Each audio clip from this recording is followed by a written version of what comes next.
देख रहे हैं जी न्यूज, आपके साथ हूं मैं रुबिका लियाकत। 7:30 बज चुके हैं। 5वें चरण के लिए वोटिंग शुरू हो चुकी है। 11 जिलों की 51 सीटों पर हम लगातार वहां पर किस तरीके से वोटिंग हो रही है अलग अलग सीटों पर दिखाने की कोशिश करेंगे। 5वें दौर में यूपी के 11 जिलों की 51 सीटों पर हमारे रिपोर्टर्स चप्पे चप्पे पर मौजूद है। ये सारे आंकड़े आपके सामने हैं। 607 उम्मीदवारों की किस्मत का फैसला आज तय होने वाला है। ये पूर्वांचल या अवध का वो इलाका जहां पर आप समझ लीजिए कि अगर आप सत्ता पर काबिज हो गए या यहां की इन 52 सीटों में से मेजॉरिटी सीट आपने अपने नाम कर दी, चाहे वो बहुजन समाज पार्टी हो, चाहे वो समाजवादी पार्टी और कांग्रेस का गठबंधन हो, चाहे वो बीजेपी हो, आंकड़े ये बताते हैं कि जब जब यहां पर किसी ने मेजॉरिटी में सीटें हासिल की है, लखनऊ में उसी की ताजपोशी हुई है। बहरहाल आपके सामने ये अपील, वोट डालिए, सेल्फी लीजिए और हमें भेज दीजिए। #UP Round 5 पर ट्वीट कीजिए। हम कोशिश करेंगे कि आपकी वो सेल्फी हम आपके चैनल जी न्यूज पर दिखाएं। अमेठी और अयोध्या की अब तस्वीरें आपके सामने हैं। ये देखिए, वोटिंग सुबह 7 बजे शुरू हो गई।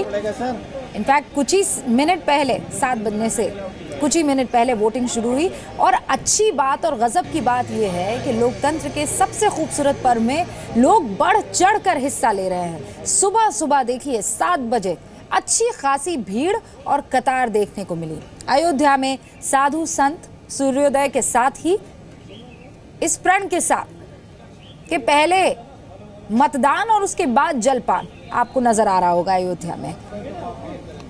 और अमेठी में भी यही। देखिए, अमेठी में तो बहुत ही दिलचस्प मुकाबला है। एक राजा दो रानी और एक गठबंधन, दो उम्मीदवार आमने सामने हैं। लेकिन अयोध्या के लोगों ने क्या कहा वोट करने के बाद, जरा सुन लीजिए आप।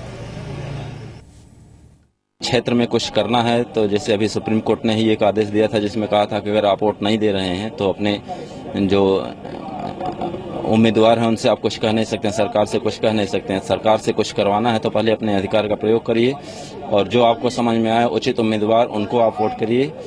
और नैतिक जिम्मेदारी समझते हुए हमने अपना वोट दिया है, जो हमारा दैनिक अधिकार है।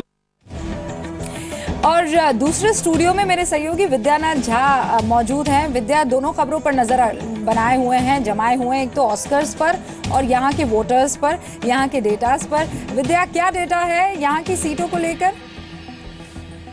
रुबिका, आज जो मुकाबला होने जा रहा है अवध में ये मुकाबला है। 11 जिले हैं और इन जिलों में 51 सीटों पर मुकाबला है। तो हम एक एक करके अपने दर्शकों को आंकड़े के जरिए समझाते हैं कि आज किस तरीके से ये मुकाबला बहुत दिलचस्प होने जा रहा है। देखिए, सबसे पहले सीटों का समीकरण हम समझा देते हैं। 52 सीटों पर क्योंकि चुनाव होना था, एक सीट पर एक उम्मीदवार की मौत की वजह से एक सीट का चुनाव टल गया है। लेकिन पिछली बार जब 2012 में चुनाव हुए थे तो समाजवादी पार्टी के खाते में 37 सीटें आई थी और इसके अलावा बीएसपी के खाते में 3 सीट, कांग्रेस और बीजेपी के खाते में 5-5 सीटें आई थी, दोनों ही पार्टी के पास। और आगे बढ़े और वोट प्रतिशत की अगर हम बात करें रुबिका, तो इसमें समाजवादी पार्टी क्योंकि सबसे बड़ी पार्टी थी तो उसके पास सबसे ज्यादा वोट प्रतिशत भी था। 33% वोट समाजवादी पार्टी के खाते में, 24.5% वोट बीएसपी के खाते में और कांग्रेस के खाते में, बीजेपी के खाते में सबसे पहले देखिए 14.4% वोट और कांग्रेस के खाते में 12.4% वोट, अन्य के खाते में 15.7% वोट आया था। और अब आपको कुछ और आंकड़े दिखाते हैं जिसमें आप समझ पाएंगे कि ये मुकाबला, इस बार का मुकाबला यानी कि 5वें चरण का जो मुकाबला है, किन किन सीटों पर बहुत ज्यादा दिलचस्प है। सबसे पहले देखिए अमेठी का मुकाबला। यहां पर बेहद दिलचस्प मुकाबला है। कई मायनों में यह मुकाबला बेहद दिलचस्प है क्योंकि दो यहां से रानियां हैं, अमिता सिंह और गरिमा सिंह, और इनके बीच में गायत्री प्रजापति हैं जो चुनाव लड़ रहे हैं समाजवादी पार्टी की तरफ से। अमिता सिंह कांग्रेस की तरफ से चुनाव लड़ रही हैं।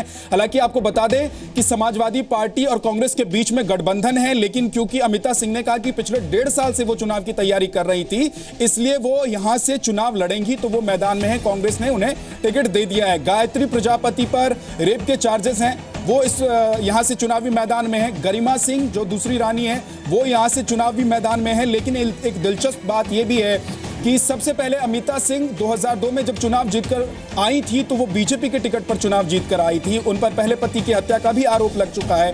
ये तमाम बातें हालांकि बहुत पुरानी हो चुकी हैं और लोग भूल चुके हैं, लेकिन बहुत दिलचस्प ये मुकाबला यहाँ का है। आगे बढ़ते हैं रूबिका, अब जो बाकी सीटें हैं उनका भी हाल आपको बता देते हैं। देखिए, आगे बात करें तो तरबगंज है, यहाँ से भी मुकाबला बेहद दिलचस्प है। समाजवादी पार्टी से विनोद सिंह है और इनका नाम पंडित सिंह भी है, इस नाम से भी ये जाने जाते हैं। बीजेपी से प्रेम नारायण पांडे हैं और बीएसपी से इंद्र बहादुर सिंह है। इस मुकाबले में यहां पर भी मुकाबला बेहद दिलचस्प है। आगे बढ़ते हैं, अयोध्या की बात करते हैं। अयोध्या में देखिए, फैजाबाद सीट की अगर हम बात करें तो यहां पर समाजवादी पार्टी के तेज नारायण पांडे उर्फ पवन पांडे के नाम से ये जाने जाते हैं, उम्मीदवार हैं। समाजवादी पार्टी के बीजेपी के वेद प्रकाश गुप्ता यहां से उम्मीदवार हैं और बीएसपी के मोहम्मद बजमी सिद्दीकी यहां से चुनाव लड़ रहे हैं, मैदान में हैं। अकबरपुर के विधानसभा सीट की अगर बात करें जो कि अंबेडकर नगर में आता है, यहाँ समाजवादी पार्टी के राममूर्ति वर्मा, बीएसपी के राम अचल राजभर और बीजेपी के चंद्र प्रकाश वर्मा उम्मीदवार हैं, तीनों मैदान में हैं। तो ये समीकरण यहाँ का है और 11 जिलों की जो 51 सीटें हैं वहां पर किस तरीके से कौन कौन सी सीटें हैं, कितने विधानसभा सीट पर चुनाव लड़े जा रहे हैं वो भी हम आपको बताएंगे रूबिका। लेकिन आप आगे तस्वीरें कुछ और दिखा दीजिए, कहां पर वोटिंग को लेकर क्या कुछ चल रहा है वो अपने दर्शकों को बता दीजिए। ये जो आपने दिलचस्प मुकाबले वाली बात कही है, इसी पर जरा थोड़ा डिस्कशन हो जाए क्योंकि विशाल हमारे साथ बने हुए हैं। अमेठी वाकई विशाल बहुत दिलचस्प यहाँ पर मुकाबला देखने को मिलेगा। मतलब गठबंधन को जिताना है तो किसी एक उम्मीदवार को हारना होगा या अपने ही उम्मीदवार को हराना होगा। एक राजा दो रानियां, और इससे भी बेहतर चीज जो है, या बेहतर से ज्यादा मैं कहूं कि एक और इंटरेस्टिंग फैक्ट है, वो ये है कि ये तीनों के तीनों करोड़पति है जो आज मैदान में खड़े हैं, चाहे वो गायत्री प्रजापति हो, गरिमा सिंह हो या अमिता सिंह हो।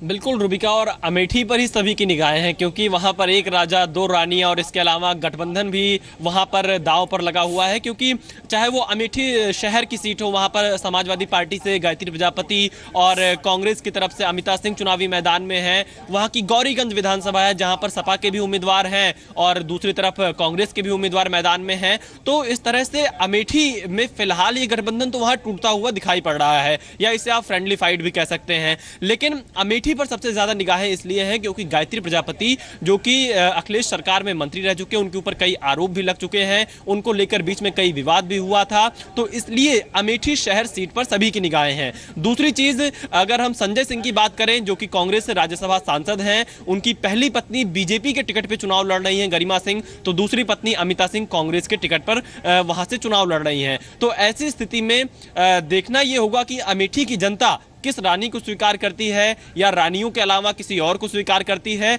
इसलिए अमेठी सीट की लड़ाई है वो काफी दिलचस्प है। इसके अलावा अगर हम वहां की गौरीगंज विधानसभा की बात करें तो वहां पर भी कांग्रेस के उम्मीदवार जो पिछली बार महज 150 वोटों के अंतराल से चुनाव हार गए थे वो चुनावी मैदान में है। समाजवादी पार्टी की तरफ से राकेश प्रताप सिंह वहां से चुनाव लड़ रहे हैं। तो ऐसी स्थिति में गौरीगंज सीट भी काफी हॉट मानी जा रही है अमेठी जिले में। तो आप ये कह सकते हैं कि यहाँ पर राहुल गांधी की भी परीक्षा होगी और इसके अलावा अखिलेश ने जिन सीटों पर अपने भी कैंडिडेट दिए हैं उनकी भी परीक्षा होगी। इसके अलावा अमेठी में क्या भाजपा जिस तरीके से अगर हम स्मृति ईरानी की बात करें, उन्होंने लोकसभा चुनाव में प्रदर्शन किया था, भले वो चुनाव हार गई थी, क्या उस प्रदर्शन को भाजपा इस बार विधानसभा चुनाव में दोहरा पाएगी, इस पर भी सभी की निगाहें होंगी रूबिका। लेकिन विशाल, चलिए मैं इस मसले पर आगे आपसे बात करूंगी। सर्वेश भी गोंडा से हमारे साथ बने हुए हैं। सर्वेश, गोंडा की जो सीटें हैं उस पर चुनाव कितना दिलचस्प है ये तो आपने हमें बता दिया है। किस तरीके से 7 में से 6 सीटें समाजवादी पार्टी के पास रही हो, लेकिन इस बार उनके लिए इस किले को अपने कब्जे में रखना कितना मुश्किल कितना आसान है वो तो सिर्फ वोटर्स ही तय करने वाले हैं। लेकिन वहां पे मुद्दे किन किन चीजों को लेकर, वो कौन कौन से मुद्दे हैं कि वोटर आज की तारीख में जब वोट करेगा तो जहन में रखने वाला है?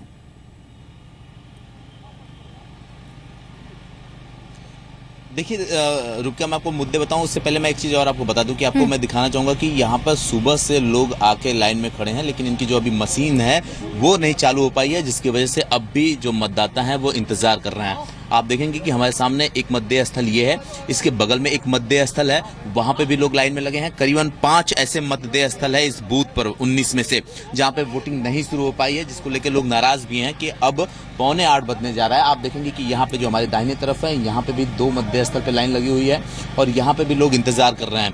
कहीं इनके एजेंट नहीं पहुंच पाए हैं, तो कहीं दिक्कत ये है कि जो मशीन है वो अभी तक सेट नहीं की जा चुकी है। तो मतलब ये बहुत बड़ी खामी है कि लोग सुबह से घर से निकल के इंतजार कर रहे हैं और कम से कम एक लाइन में 30 से 40 लोग खड़े हैं, लेकिन उसके बाद भी वो अपना मतदान नहीं कर पा रहे हैं।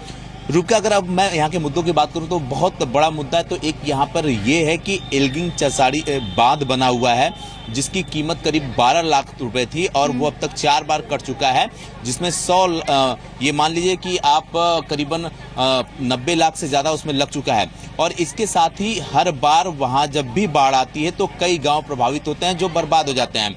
वहाँ से लोगों ने पलायन करना शुरू कर दिया है, जिसके लिए हर बार सरकार अपनी जांच की टीम गठित करती है, वहाँ पर भेजती है, सरकार के मंत्री आते हैं, तमाम हिंदुस्तान की मीडिया आती है, उसको देश में दिखाती है, लेकिन अभी तक उसका कोई हल नहीं निकल पाया। अगर हम करनैलगंज की बात करें तो उस विधानसभा में ये सबसे बड़ा मुद्दा है।